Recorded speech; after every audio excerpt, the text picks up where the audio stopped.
Chapter 1. SoundCloud Rapper. Your setup costs $400 scraped together from a part-time job at a grocery store. A USB microphone from Amazon, not the good one, but the one with 3 stars and reviews complaining about background noise. Cracked recording software downloaded from a torrent site, the version that crashes if you try to use too many tracks. A closet full of clothes doubles as a vocal booth, with blankets hung from hangers to absorb the echo that still bleeds into every take. You record at 2 a.m. when your mom is asleep and the apartment is finally quiet enough. The neighbors below you work night shifts. The neighbors above you have already complained twice about bass that wasn't even that loud. You learn to keep the volume low, to mix with headphones, and to create in conditions that would make professional engineers weep. Constraint becomes normal. Silence becomes necessary. Your SoundCloud has 200 followers. Half of them are bots. A quarter are other rappers hoping you will follow back. Maybe 50 are real listeners who found your tracks through hashtags and recommendations. You study the analytics obsessively, tracking where listeners come from, how long they stay before skipping, and which tracks they replay. The grind remains invisible. Every day you are learning production, watching tutorials on mixing and mastering, and studying how your favorite artists structure their flows. You write constantly, filling notebooks with bars and recording takes until your voice is shot. The progress is so slow it feels almost imperceptible. Your first show is an open mic at a bar that smells like beer and broken dreams. And there are 8 people in the audience, 3 performing, the rest just there for cheap drinks on a Tuesday. You get 90 seconds rapping over a beat from your phone, plugged into a PA system that distorts everything above 2K. When you finish, one guy nods, just nods. He is probably drunk. He probably will not remember you tomorrow. But in that moment, that nod feels like victory. Someone heard you. Someone responded. That is more than most people ever get. You sign up for every open mic you can find. The good ones that book real artists, the bad ones in coffee shops where the crowd just wants you to finish, even the ones that charge you to perform. It feels wrong, but you pay anyway. Stage time is stage time. Chapter 2. Local Artist. The streams tick up from hundreds to thousands, not millions, not even close. Not enough to pay rent, but enough to make you believe this might actually work. The algorithm notices you occasionally. Your tracks appear in playlists with names like Underground Heat and Undiscovered Fire. Playlists nobody follows, but that still make you feel legitimate. You learn the game.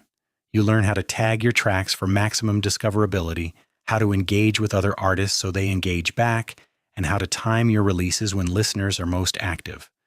Music is only part of it, maybe less than half.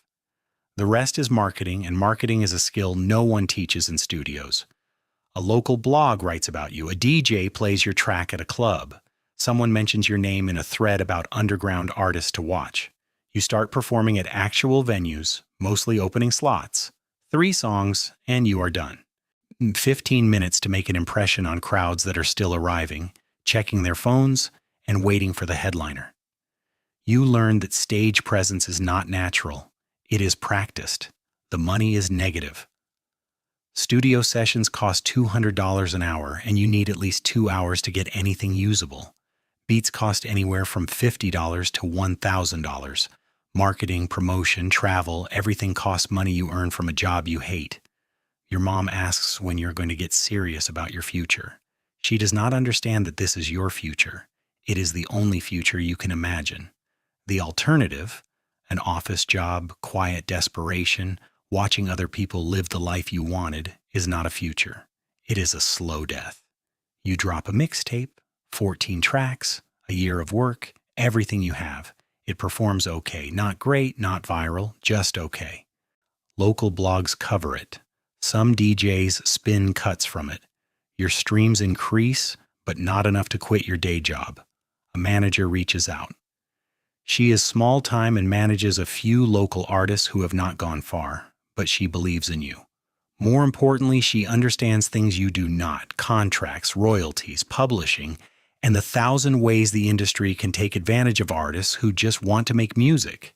She starts booking better shows, opening for acts with real followings, small festival slots, and showcases where A and R's sometimes show up. She handles the business while you focus on the art. The grind continues, but it evolves. You're no longer just making music in a closet. You're building something, a brand, a presence, a story that might one day be worth telling. Me to Chapter 3, Signed Artist. The call comes on a Tuesday afternoon while you are stocking shelves at the grocery store you still have not quit. Your manager's voice sounds different, excited in a way you have never heard before. A label A and R saw your performance at a showcase, pulled your streaming numbers, and listened to your entire catalog. They want to meet. They want to talk about your future. You call in sick for the rest of your shift. At home, you listen to every track you have ever released, trying to hear what they heard, trying to understand what made you stand out among thousands of artists chasing attention. The meeting takes place in an office that costs more per month than your mom's annual rent. They talk about numbers that sound unreal, advance payments, marketing budgets, production support, and distribution deals that could put your music in front of millions. The contract is 114 pages long. Your manager brings a lawyer who charges $300 an hour to explain what you are signing away, publishing splits, recording rights, option clauses, and morality provisions. The advance is not a gift. It is a loan against future royalties you may never earn. You sign anyway. Everyone does. The alternative is staying invisible. Studio sessions change everything. You work with real producers, real engineers, and in real rooms where albums you grew up listening to were recorded. You feel nervous in ways you never did in your closet booth. The pressure is different. The expectations are higher. Everyone's time costs money, and you are expected to deliver something worth all of it. Your first major single drops with real marketing behind it. Playlist placements, social media campaigns, and radio pushers making calls. Streams jump from thousands to hundreds of thousands.